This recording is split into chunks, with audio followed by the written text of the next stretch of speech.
All right, guys. Halloween show starts in 1 minute. Belle, I love that witch's outfit.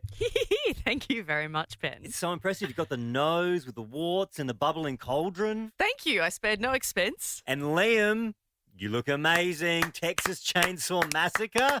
That's like movie quality, man. I can smell the petrol coming off of the chainsaw. The blood is so realistic. Yeah, man. Heavy breathing. Really committing to the bit.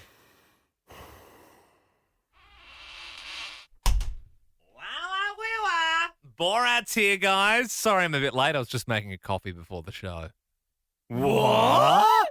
If you're Borat, then who's the guy with a chainsaw?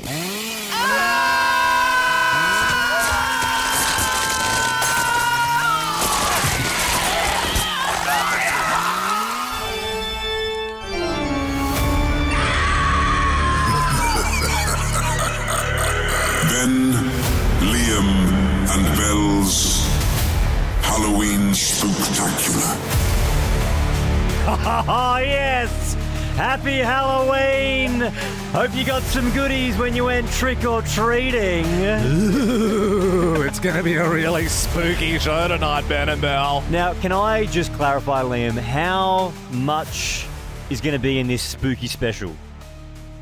100% of it's going to be spooky. It's going to be all whole spooky. thing, Whole spooky. thing. Yeah, No, not the whole 2 hours. Yeah, no, literally, that's what I'm planning. The whole thing is going to be spooktacular. You can't really have things that aren't spooky in a spooktacular. It doesn't really work that way. So we're going to be doing lots of fun stuff like gory stories. We'll be doing some trick-or-treating later on. We might do Have You Seen a Goblin or like a ghoul or something like that. We are not doing that. We might do something like that. I don't know. Are we giving out treats for trick-or-treating? Yeah, we got like lots of genuinely good treats. I've got a big bowl of treats right here in front of me. All right, if you want some amazing treats tonight, stick around for our spooky special. It is Late Drive with Ben, Liam and Belle. Or should I say Ben, Liam and Hell? No, we're not doing that. Spooky. That was pretty spooky. This is Late Drive with Ben, Liam and Belle. Just can't get enough. On Nova. Ben, it's a spooktacular. Where's the spooky music? Do you want spooky music Yeah, like we're doing every time we talk? Yeah, it's got to be spooky, mate. It's Halloween, all right? People are out trick-or-treating around Australia. All right, okay? how about this? Oh my gosh. No, that's very visceral. No, I don't think it's spooky enough. What? What else have you got there? I've got this.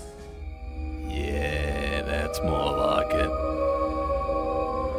I'm feeling real spooked.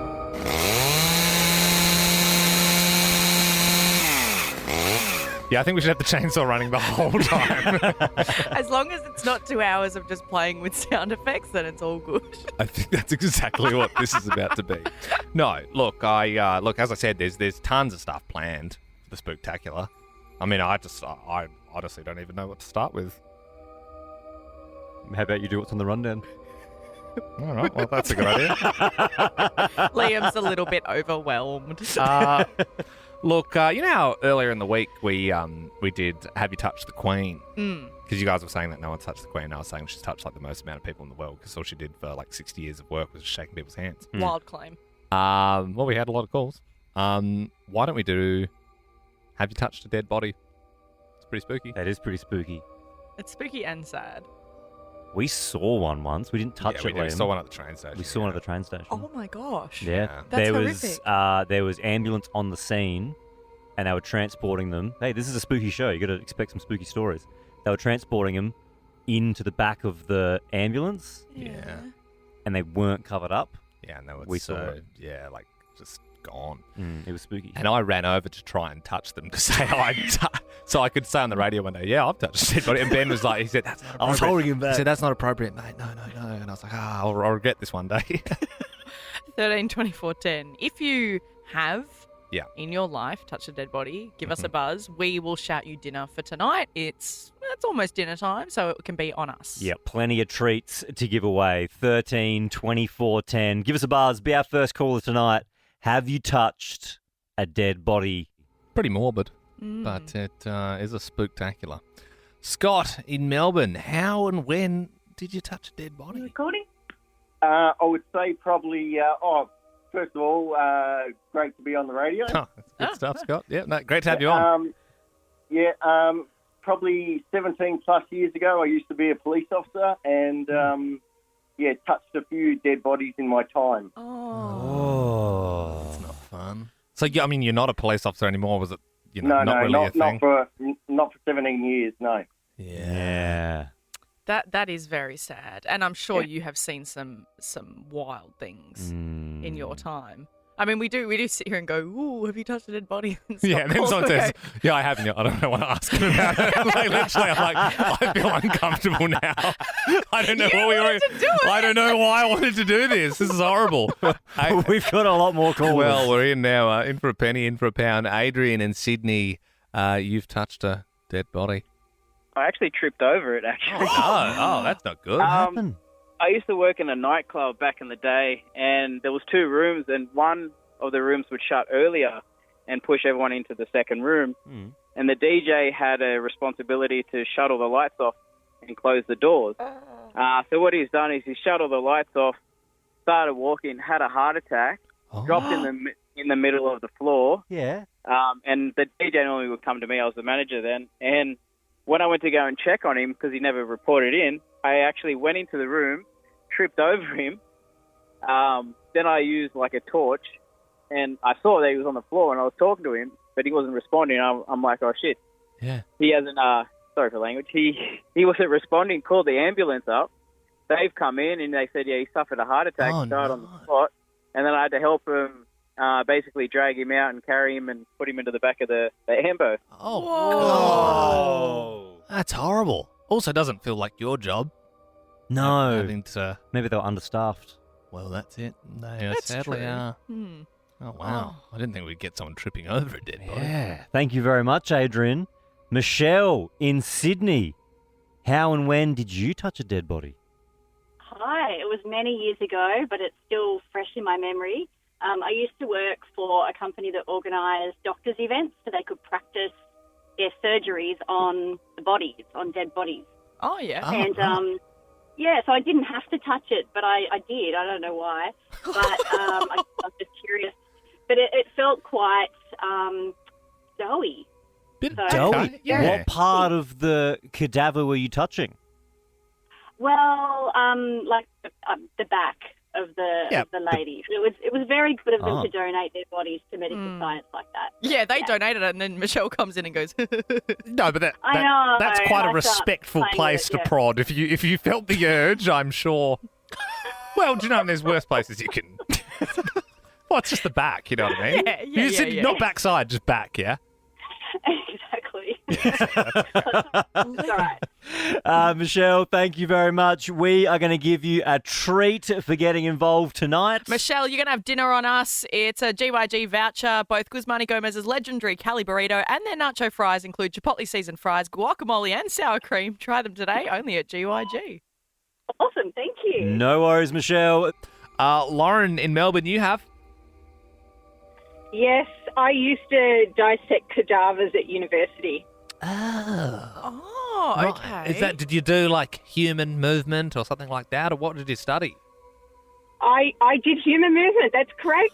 And we used to have to, basically shave off the sheath off the tendon and move all the ligaments around to be able to identify exactly which bones and muscles and everything was on dead bodies that were donated to science. I have a really graphic question for you, Lauren. Do they smell like anything?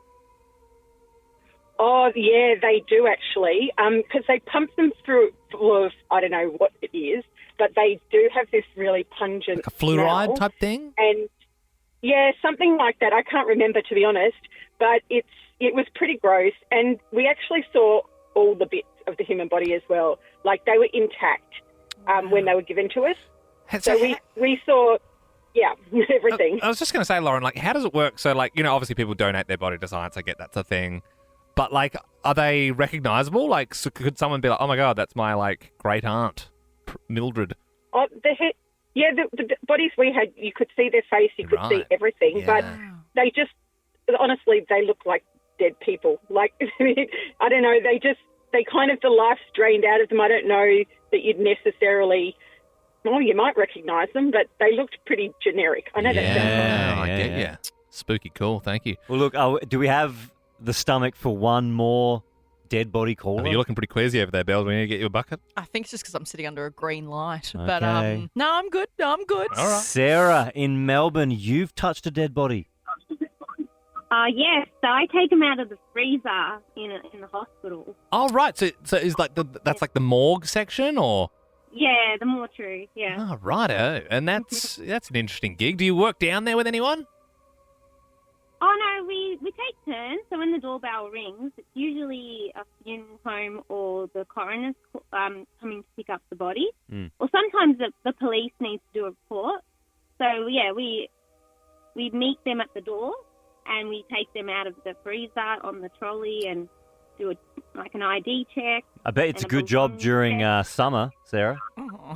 Oh, no, because it's in the freezer. It's nice. It's nice, cool. Yeah, cool yeah, air. that's what I thought, yeah. That's it. You can keep your lunch in there. It doesn't spoil. I mean, obviously, when there's an empty one, of course. An empty freezer. Sarah, thank you very much. I think we've been sufficiently spooked. I'm spooked out here. Yeah, absolutely. And here's the thing. There's plenty more to come up next. This is Ben, Liam and Bell. Don't be scared. On Nova.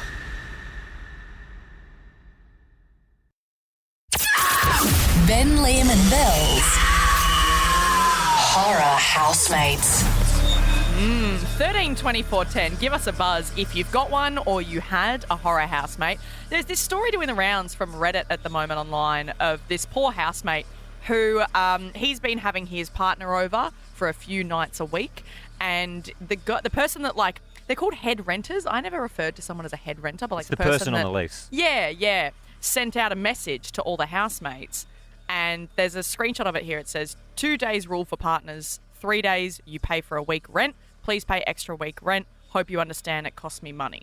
So he said if your partner stays over multiple nights a week, they've got to pay a full week's rent, which sucks. And that, like, I don't think that's fair. But in saying that, if they are using extra water and electricity, maybe a little bit of money in the tin. Whole extra week's a bit much, Totally. I would have thought. Yeah, 13 24 10 horror housemates. If you've had one, give us a buzz. When I first moved out of home, I lived with a guy who came home drunk one night and ate my dinner off my plate with bare hands. That was pretty spooky.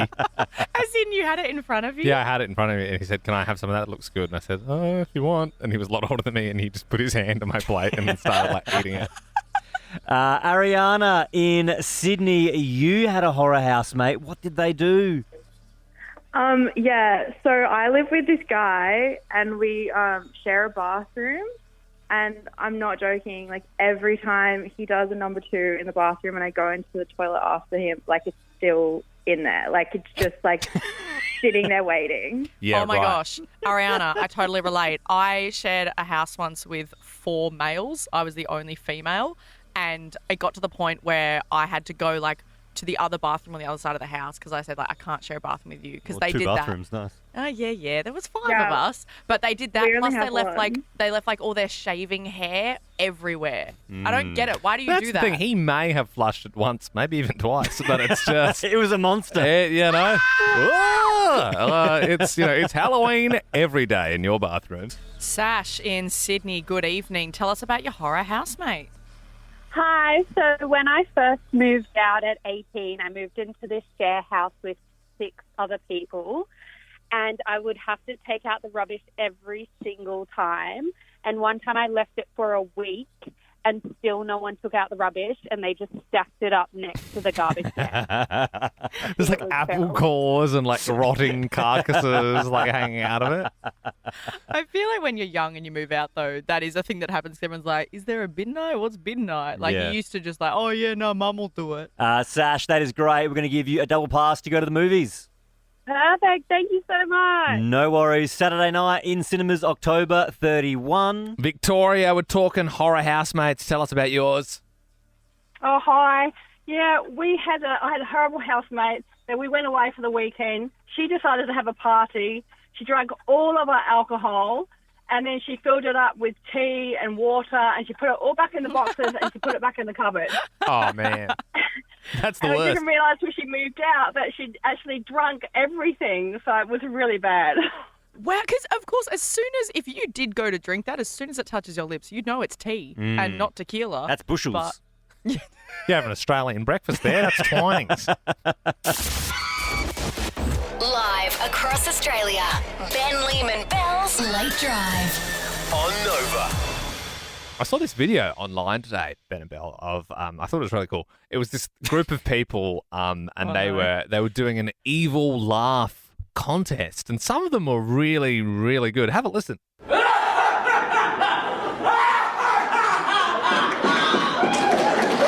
Oh, and then they all clap. Yeah. Listen to the next one. So evil. That's really ick. You reckon? I thought it was. Let's see if there's any more in there. What's ick about this? And so I was thinking, tonight we could have. I don't want to do it. What? I don't want to do an evil laugh contest. But we've got to do it now. I You mean, don't want to do it. Look, I will agree, Lee, if there's any night to do it. It's probably. the Spooktacular, right? That's it, Bell.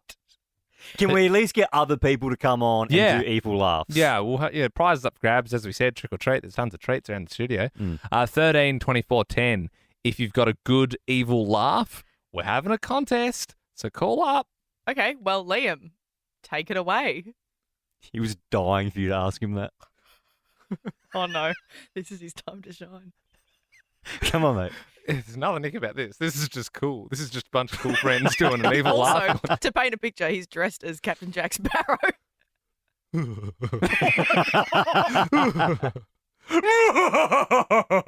Dude, that sucked.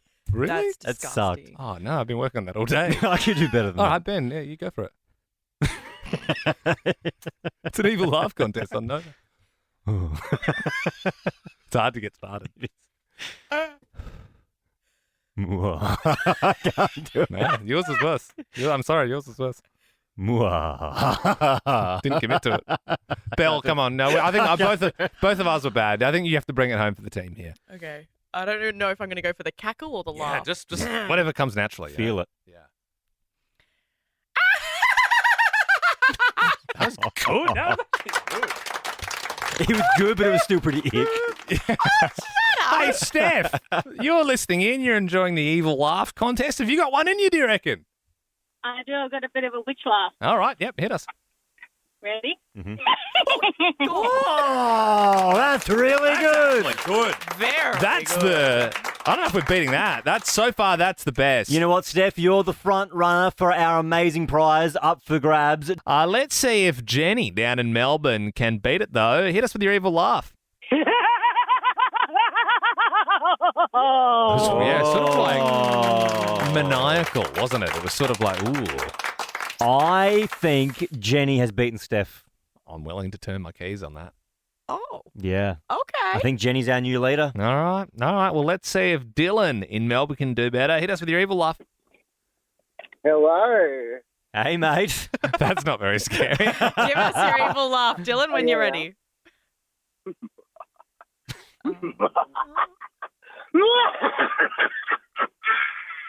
That's really good.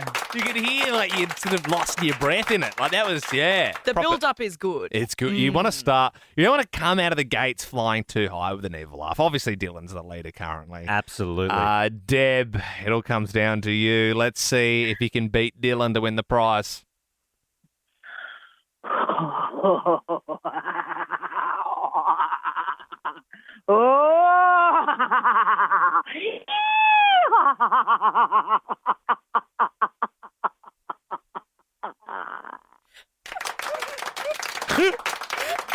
Thank you, Deb. She just gave it 100%. You ran into it. You ran Now, right into it. Do we judge it on effort given, which is probably Deb, Yeah. or do we give it to the person who we believe had the best evil I laugh? think if I was watching a cartoon and I was thinking, like, if I think evil laugh in my head, I Yeah. think it's got to be Dylan for I'm me. also thinking Dylan. Oh, what? Who do you really? think? Who do you I think? want to give it to Deb. Yeah, it's 2v1, I suppose. All right, Dylan, you win. Yeah! Thank you. It's our pleasure, mate. Thank you very much. You've won a prize. Congrats, Dylan, for winning. We'll give you a NutriBullet. It's the #1 personal blender brand in the world. Oh, thank you. Good stuff, Dill. Dylan is the least evil person ever. That's what makes his laugh better. You know what I mean? It's entirely not his personality. That's true. Live across Australia, this is Late Drive with Ben, Liam and Bell. On Nova.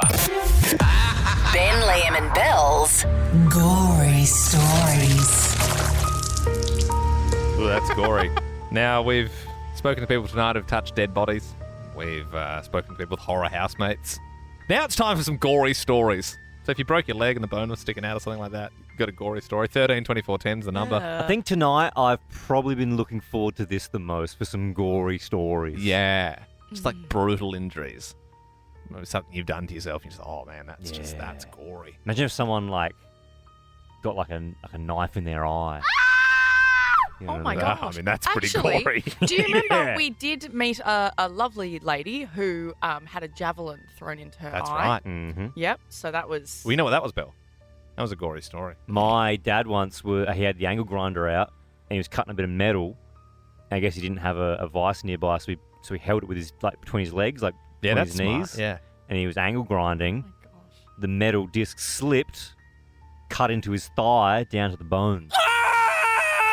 That's a gory story. It's a gory story. And knowing your dad, he would have gone, oh no, and then just walked back inside. And Well, I remember cooked he was dinner. like, Marie, need some tea towels. Mum was like, why? He said, oh, I cut my leg. And then she went out with some tea towels and it was just gushing. Like it was like... we need bathroom towels. Eric, in Sydney, you've got a gory story for the nation. Yeah, so this happened ages ago, but I jumped down half a flight of stairs and rolled my ankle, but I didn't get any medical attention for it, and it swelled to the size of a grapefruit, and because it was bloody and everything, they had to peel my shoes off at the end of the day. Oh. What a gory story. Keep your gory stories coming through 13 24 10. Would have been sick if Eric landed that jump of half a flight of stairs, though. Don't you reckon? If he landed it and kept walking, it would have been cool. Peter in Melbourne, what's yours? G'day there, how are you? My gory story is I was doing some gardening and I've got a really powerful mulcher and I've done it 1,000 times before, and so I can clear that with my fingers and did the spokey dope with my fingers up the mulcher. What? Oh, you just fargoed yourself and put your hand in the mulcher. Pretty much, and then that was a bit weird, but then the worst part of it was just when I was being driven to hospital by my lovely partner, she was just trying not to throw up in the car because it smelled like rump steak. That was so visceral. That was a great line. That's a gory story. She didn't tell me until a couple of days after. I was like, oh, yeah. Okay. Yeah, it really put me there. It smelled of Rump steak. Gee whiz, that's enough to make you go vegetarian. Made me hungry. That's... Yeah, I was obviously joking. Don't... Okay. Anne, you've got a gory story. This is about your dad. Yeah, so my dad was helping me carry a treadmill through the front door of my new house. And as we went through the door, he degloved the backs of both his hands, meaning he peeled all the skin and flesh off the backs of both his hands. We could see... Oh, because he was carrying the thing through the doorway and it was the perfect width and it took the skin off the top of his hands. Yeah, he had his hands on the outside and we could see all the tendons and the blood was just... Anne, I don't get it, because as soon as you hit the door frame, you'd go, oh, it's not going to fit, and you'd stop. Why did he keep going? I may have accidentally been carrying the other end and pushed him through the door. I see. And then he was degloved. And did you smell rump steak or was it more like porterhouse? I didn't, but the neighbours got a show because I couldn't find any tea towels, so I ripped my top off and wrapped hands in that. Oh, God, that's brutal. Thank you very much. That is a great gory story. I'm loving these. Keep them coming. 13 24 10. Richard in Sydney, what's your gory story? Hey guys, my gory story is when I was younger, I stabbed myself with a knife, in the eye. Ah! Yeah. That's what we wanted. Hang on, why? How? No, so I was cutting the plastic bag and the knife was facing upwards. And then it flicked and the knife just went straight in my eye and like a bit of gush that came out. So do you have full vision, Richard, or how does that... Oh, I got like 50-50 vision now. Nah. Yeah, so it's a bit. So I had to get surgery, and they had to stick a needle right in the middle of my eye. And Couldn't be any worse than the knife, I guess. yeah. Yeah. Well, hey, Richard, for sharing your gory story, we're going to give you a treat. How does that sound? Yeah, sounds awesome. I'm going to give you a pack of Coco Loco. That's alcoholic sparkling coconut water. Oh, sweet as. Thank you, guys. No worries. Only available at Dan Murphy's online. We've got more treats to give away. Kelly in Brisbane, what's your gory story? Hi, guys. Many, many, many years ago, I was asleep and I woke up with this excruciating pain in my ear. Anyway, I ran into Mum and Dad's and I was in absolute pain. And they said, I'll just go back to bed. It's probably an earwig or something. Anyway, they took me to the hospital. Hang on. How was the kid supposed to be like, oh, okay, it's just a bug calling into my brain. Yeah, I'll go sleep. Just go to bed. Yeah, No I was in excruciating pain. I could feel it crawling in my ear, going up against my eardrum. And, yeah, anyway, end up being a massive cockroach. And because of the emergency, they had to drown it. And as they were drowning it, it was just, scurrying around. and they couldn't get it out because it was too slippery. So I had to walk around with a dead cockroach in my ear for about 5 hours until the ENT opened up. I had to see a specialist. That's gross. When you said you could feel it scurrying around as they tried to drown it, could you hear it going like... Kelly, please. I have a family, Kelly. No, that's really sad. I got kids at home, Kelly. I just thought it was a little warm hole. Kelly, I can survive a nuclear bomb, so why couldn't I survive some water in your ear, Kelly? Please don't. That's really sad. You feel... Imagine if Kelly was calling us, but it was like a Ratatouille situation where it was actually... It was the cockroach. It was the cockroach in her brain being like, yes, once I was a cockroach, and then I crawled into a girl's ear. This is a gory story for you. This really is a Halloween special. Yeah. You both kind of lost it. Yeah, well, we're getting spooky tonight, that's for sure. Mick in Sydney, you've got a gory story, sir. Yeah, I've got another ear one for you guys. All right. When I was a young lad, probably about ages 3 or 4, running around the house as kids do, I tripped over and I smacked my head on the side of a cupboard. My mum picked me up as I was crying, thought nothing of it, got a wet flannelette, get the redness and the swelling down. She took the flannelette off, and with the flannelette came my ear. Oh my gosh! Your whole ear came off. The whole ear.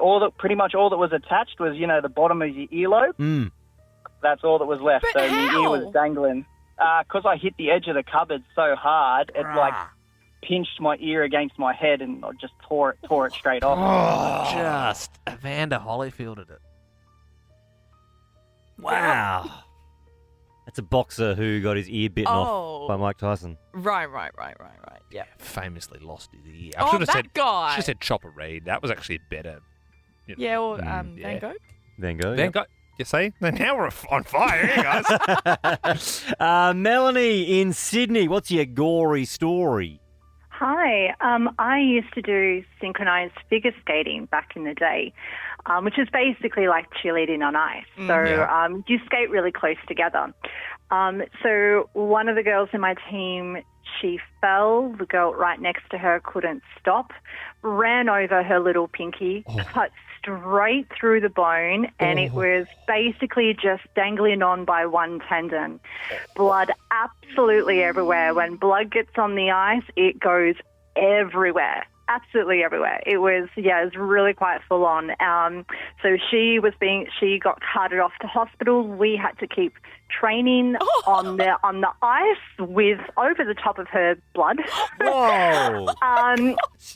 Because it was the official practice right before nationals. Course. So it was the last chance to practice. And then while we were, so we had to do it. And then while we were competing, she was having microsurgery to have her pinky reattached. Of course, and I like the idea of like you were like 13, but you had this psycho coach like, this is what we sacrifice for championship. Again, skate on the blood.